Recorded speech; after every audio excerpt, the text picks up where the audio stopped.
Eyo yembeera Justin Mwali era abategeezeza kyayagala ekiba kiddako. Omukazi alumbye bba mu buliri n'amutematema n'amutta ng'agamba nti yamulagira ave ku muze gw'okufuuwa taaba n'agaana. Ettemu lino libadde ku kyalo Lwangonde Ngandwe mu disitulikiti ey'Erwengo. Ettemu lino libadde ku kyalo Lwangondo mu ggombolola y'Endagwe mu disitulikiti y'Erwengo. Omukazi Aisha Nakibolo ow'emyaka 36 bw'atemyeko omutwe gwa Bassa Nsajjabi ow'emyaka 45. Kigambibwa nti abafumbo bano bafuna obutakkaanya ng'ente eva ku mugenzi okusaba mukyala we ave kunywa taaba, ekintu omukazi kye yagaana nti kye kyabaviirako okwawula obuliri. Tufunye ekizibu mu kikeeseza olwaleero. Omwami mukwano gwaffe muliraanwa waffe ayitibwa Hasani bwe bukedde ku makyanga afudde nga mukyala we akuba enduulu ng'agamba mwami wange nzukuse nsimuse mu tulo ng'afudde nti mu nfa gy'afuddemu sigitegedde. Ekyenjawulo nti asula mu kisenge kino naye asula mu kirala, naye kitwewuunyisizza nti omukyala agamba atya nti omwami anfuddeko abatemu bamusse nga ddala ye abadde mu kisenge tayogedde nti tawulidde era talabye bamusse. Bamutwalidde bamutemudde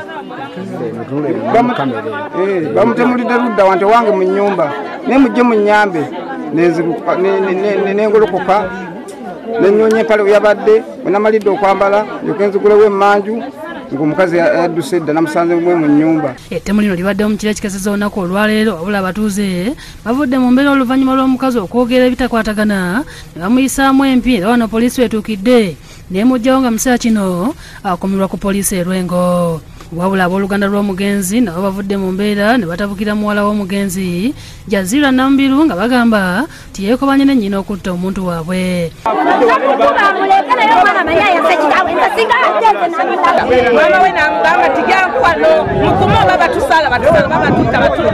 Olina omuntu yenna gwe wayogeddeko naye nakugamba nti bw'oluva akubuuza tobako kyoyogera.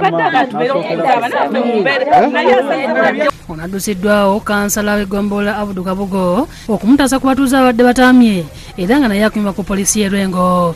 Kino abantu baleete tekibamalidde ne bagenda mu kiyumba ky'embaata n'enkoko ne bazijjayo okuzirya nga n'embuzi baziyimbudde ne bazibaaga. Kansala w'ekitundu ekyo Abudu Kabugo anyonyodde embeera eno n'avumirira ettemu erikoleddwa. Abatuuze ku kitundu baleme kutwala amateeka mu ngalo kuba poliisi bwe baba bamaze okuyingira mu nsonga bagirekere omulimu gwayo enoonyereze. Ebyo nga biri bityo abantu ab'ettima bakutte omwana aweza emyaka nga 12 ne bamutta omulambo gwe ne bagusuula mu mabira. Omulambo gw'omwana ono ategerekese gusangiddwa mu mabira ku kyalo Buvunya mu divisioni y'e Najjembe mu disitulikiti y'e Buyikwe. Kigambibwa nti abantu abadde bagenze okusennya enku be balabye omulambo ogw'omugenzi nga abadde ayambadde akajoozi nga kaddugavu n'empale eya jjiini nga ya bbululu ng'amyuka ssentebe w'ekyalo Buvunya mu mabira nga ye Emmanuel Gonono bwanyonyola. Naŋŋamba bamugambye nti wano kibira wano balabyewo omulambo ne mugamba nze sinnagafuna ne mugamba kaŋŋendeyo ne ntambula ne nzijja badde naakatuuka wano tutuukidde kumu naye akoze obwangu n'akola ki n'atuuka.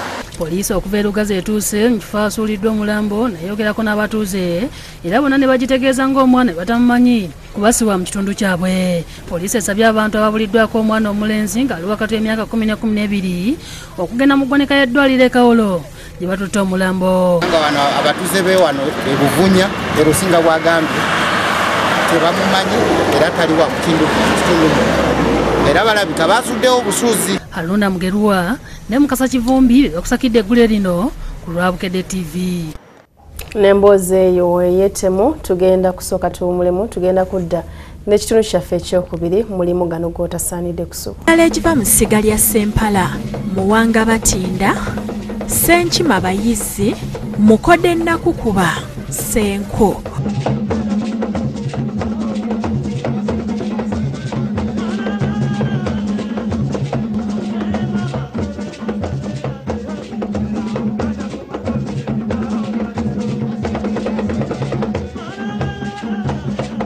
Olunaku olw'enkya lidirira emituba emirangiro egiva mu kika kino.